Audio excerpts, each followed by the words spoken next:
Og vi er tilbage efter pausen. Og pausen er slut.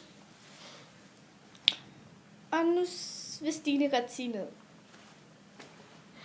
Vi skal lave 2 eksperimenter, og det skal vi så nu. Hvis vi nu leger det her, det er en sø, så fordamper det op i en sky, og så regner det ned, og så ser det sådan her ud. Og så kommer der en oversvømmelse.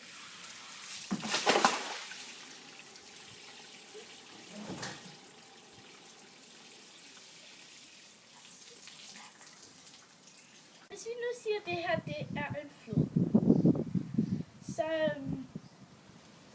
så fordamper noget vandet op i skyerne, så rører det hen i en sky,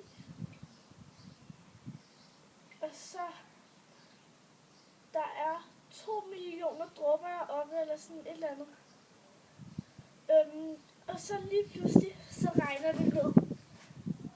Og det ser så sådan her ud, og så oversvømmer det.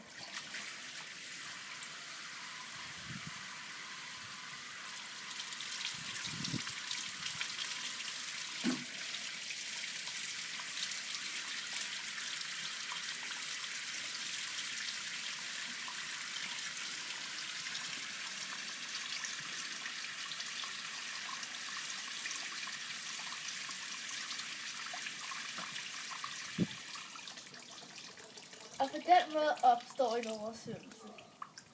Videre til det næste eksperiment.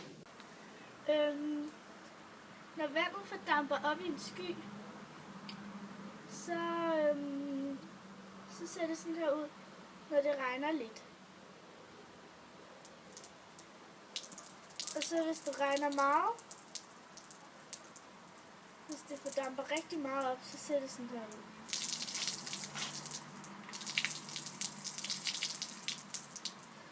Og så er det ligesom om, hvis man vrider en klud.